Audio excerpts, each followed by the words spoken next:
क्या तेजस्वी यादव बिहार के उद्धव ठाकरे बनने वाले हैं?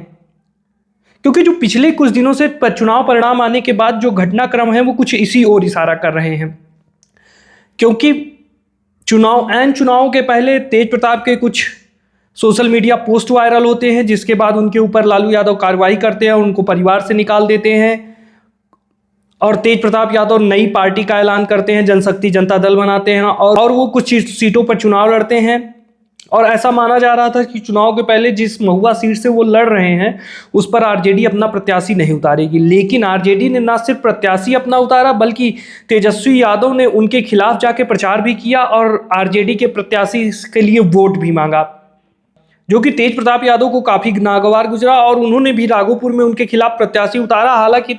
उनके प्रत्याशी उतारने का कोई मतलब नहीं था, लेकिन सिंबॉलिक तौर पर उन्होंने प्रत्याशी उतारा और उन्होंने यह दिखाया कि अगर आप हेलीकॉप्टर से मेरे खिलाफ प्रचार करने आ रहे हैं तो मैं भी आपके यहाँ प्रचार करने आऊँगा। चुनाव हुआ, तेजस्वी यादव चुनाव जीत जाते हैं, लेकिन तेज प्रताप चुनाव हार जाते हैं और वो अपने क्षेत्र महुआ में तीसरे नंबर के प्रत्याशी हो जाते हैं और चिराग पासवान की पार्टी के प्रत्याशी वहां पर चुनाव जीत जाते हैं। रिजल्ट आने के एक दिन बाद ही उनकी बहन रोहिणी आचार्य बगावत कर देती हैं। वो अचानक मीडिया के सामने आती हैं और कहती हैं कि मुझे चप्पल से मारने की कोशिश की गई, मुझे बुला भला कहा गया और मैं अपने माँ बाप को छोड़ रही हूँ। और उन्होंने काफ़ी कुछ एलिगेशंस उनके ऊपर तेजस्वी यादव के ऊपर लगाए, उनके करीबियों से संजय यादव और रमीज पर काफ़ी उन्होंने आरोप लगाए और उन्होंने यहाँ तक कह दिया कि मुझे बहुत दुख हो रहा है, मुझे घर से निकाल दिया गया। तो ये जो घटनाक्रम हो रहे हैं वो कुछ और इशारा कर रहे हैं, क्योंकि वही दूसरी तरफ तेज प्रताप यादव की पार्टी ने ये घोषणा किया कि हम एनडीए के साथ हैं, मोरल रूप से हम एनडीए का समर्थन करेंगे। हालांकि उनके समर्थन करने का कोई मतलब नहीं, क्योंकि ना उनका विधायक है ना कोई वेश है, लेकिन लालू के बेटे का भाजपा के गठबंधन को समर्थन देना ये एक बड़ी बात है। और रोहिणी आचार्य भी बागी हो चुकी हैं और मीसा भारती भी नाराज चलती हैं। तो हम इसलिए कह रहे थे कि तेजस्वी यादव महाराष्ट्र के उद्धव ठाकरे हो सकते हैं, क्योंकि कुछ ऐसे ही हालात वहां चले हैं। एक ही परिवार के 3 लोग बागी हैं, 3 लोग असंतुष्ट हैं और पार्टी भी अपने सबसे कमजोर प्रदर्शन पे आ चुकी है। तेजस्वी यादव लगातार चौथा चुनाव हार चुके हैं, चाहे वो 2019 का लोकसभा चुनाव हो, चाहे 2020 का विधानसभा चुनाव हो, चाहे 2024 का लोकसभा चुनाव हो और फिर अब 2025 का विधानसभा चुनाव। तेजस्वी यादव के नेतृत्व में ही लड़ा गया और खास सफलता नहीं मिली। इस बार प्रदर्शन इतना नीचे चला गया कि तेजस्वी यादव अपना चुनाव जीतने के लाले पड़ गए तेजस्वी यादव को। तो इस स्थिति में जब पार्टी कमजोर है, पार्टी में कई धड़े बढ़ चुके हैं, यद्यपि लालू यादव ने उनको स्थापित कर दिया है, लेकिन आप देखते आए हैं कि भाजपा का ट्रैक रिकॉर्ड क्या रहा है। चाहे वो शरद पवार रहे हों,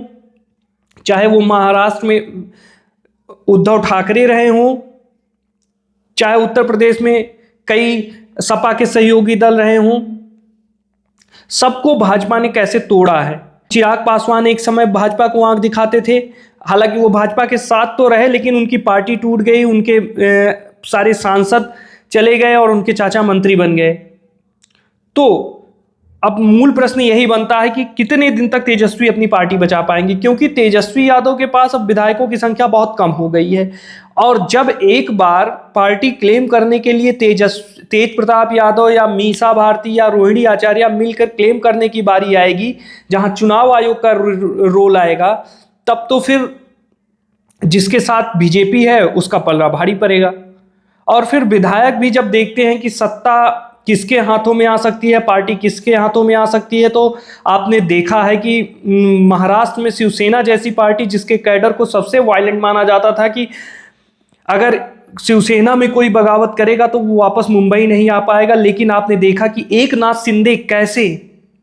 बगावत ही नहीं करते हैं, पूरी सरकार को पलट देते हैं, खुद मुख्यमंत्री भी बनते हैं, लेकिन शिवसैनिक कुछ नहीं करते हैं, जबकि आधे से ज़्यादा शिवसैनिक उनके साथ आ जाते हैं। तो इसी प्रकार आरजेडी में भी कुछ ऐसे होने की संभावनाएं बन रही हैं, क्योंकि तेजस्वी यादव में वो स्पार्क नहीं दिखता जो और परिवारवादी पार्टियों में दिखाई देता है। और जो पारिवारिक लड़ाई है, अब ये सिर्फ पारिवारिक लड़ाई सिर्फ सत्ता की नहीं रह चुकी है, संपत्ति की भी रह चुकी है। तो इन सब में सबसे बड़ा खतरा तेजस्वी यादव के लिए है। अब सबसे बड़े चैलेंज ये है कि वो अपनी पार्टी को कैसे एकजुट बनाए और पार्टी को अपनी कैसे पार्टी का सिंबल लालटेन और पार्टी पर अपना अधिकार कैसे बचाए रखें, क्योंकि निश्चित तौर पर भाजपा की नज़र और उनके सहयोगियों की नज़र इस पे होगी और तेज प्रताप यादव और मीसा भारती और रोहिणी आचार्य इसके लिए तैयार हैं।